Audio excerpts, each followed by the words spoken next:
A todos os alunos dos Bastidores da História. Hoje continuamos as nossas histórias aqui do livro da Cleópatra, com o Alberto Ângela, e hoje a gente vai falar um pouco mais do Marco Antônio.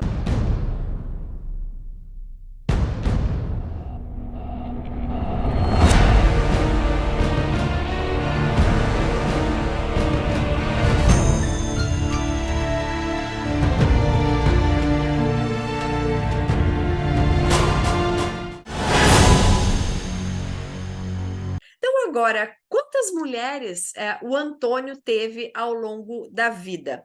É impossível a gente ter certeza se ele teve relacionamento com 10, 20, 50, 100 mulheres e conseguir provar isso que falam alguns historiadores da antiguidade, dizendo que o Antônio era um grande mulherengo e que teve vários relacionamentos, que traía aqui e ali. Não tem como a gente saber isso. De acordo com as fontes que a gente sabe que ele teve 6 relacionamentos e alguns filhos, né? Quantos filhos fora do casamento ou quantos relacionamentos fora, esses que eu vou comentar com vocês, é difícil a gente saber. Então, nós temos 6 relacionamentos confirmados do Antônio. O primeiro, a Fádia, quando ele tinha em torno de 23 anos, e aqui essa união vai acontecer por interesse. Por quê? Porque ele estava desestruturado financeiramente e ele vai se unir a essa mulher aqui, que era filha de um liberto muito rico, para se restabelecer financeiramente. Teve filhos com ela, mas a gente não sabe nem quantos e nem sabemos os nomes. Por quê? Porque como ela era filha de um liberto, ou seja, filho de um ex-escravo, ela não tinha permissão, a lei não permitia que esses filhos que ela teve com o Marco Antônio fossem considerados legítimos. Então, sabemos que sim, que ele teve filhos com ela, mas não sabemos nem quantos, nem quem eram, certo? A segunda é Antônia Híbrida, que era uma prima de primeiro grau do Antônio. E, de novo, aqui ele vai se casar com ela por questões econômicas. Aqui ele já está em torno de 30 anos de idade. Dizem que não foi um casamento feliz, que ele traía ela o tempo todo, e uma das traições foi com a Licóride, ou Licoride, que era uma grande atriz, uma atriz super famosa em Roma, e a classe dos atores e atrizes na Roma Antiga era uma classe que não era bem vista, tá? Porque eles também se prostituíam. Então, muitas dessas atrizes e atores faziam os espetáculos teatrais, mas também tinham os banquetes, as festas, onde eles se prostituíam.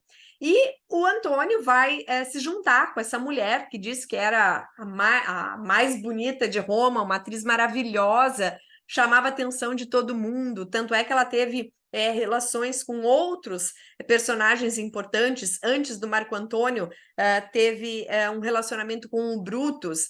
Depois do Marco Antônio, que o Marco Antônio vai acabar deixando ela, provavelmente a pedido do Júlio César, porque era complicado esse relacionamento.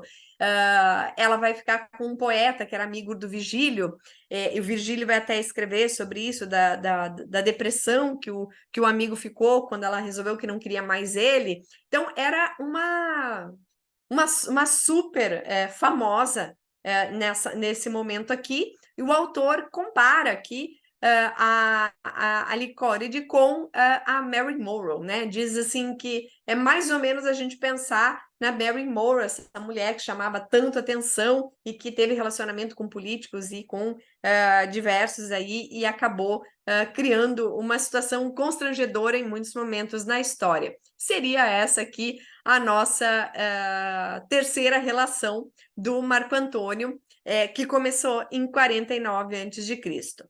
Depois disso, o Marco Antônio vai, então, se casar com a Fúvia, em 47 a.C.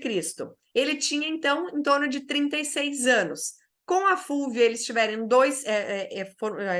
a Fúvia e o Antônio tiveram 2 filhos, e aqui o Plutarco faz uma menção dizendo que o Marco Antônio era dominado por mulheres quando as mulheres eram fortes. Então, que ele foi dominado pela Cleópatra, que ele foi dominado pela Fúvia, que ele foi dominado por essa prostituta, atriz, e quando a mulher não era tão forte, até não interessava tanto a ele, que ele gostava de quase de ser mandado, mais ou menos é isso o que o Plutarco quer nos dizer. Bem, então ele casa com a Fúvia, e ele era casado com a Fúvia quando ele encontra com a Cleópatra lá em 41 a.C. Com a Cleópatra ele vai ter 3 filhos e foi a relação mais longa dele, durou 11 anos, um pouco mais de 11 anos. A gente não sabe se o Marco Antônio e a Cleópatra se casaram. Por quê? De qualquer forma, mesmo que eles tivessem casado no Egito, em Alexandria, enfim, esse casamento não teria validade em Roma, porque não era permitido o casamento entre um romano e uma estrangeira, entre uma escrava, enfim, uma ex-escrava, como a gente viu agora há pouco. Depois disso, o último relacionamento que nós temos aqui é com a Otávia, que é quando o Antônio, então, volta depois da morte da Fúvia, fica viúvo, a Otávia recém ficou viúva também do Marcelo, estava grávida, tá? E o Otávio vai fazer esse casamento arranjado aqui para que consolidar a união entre Otávio e Antônio.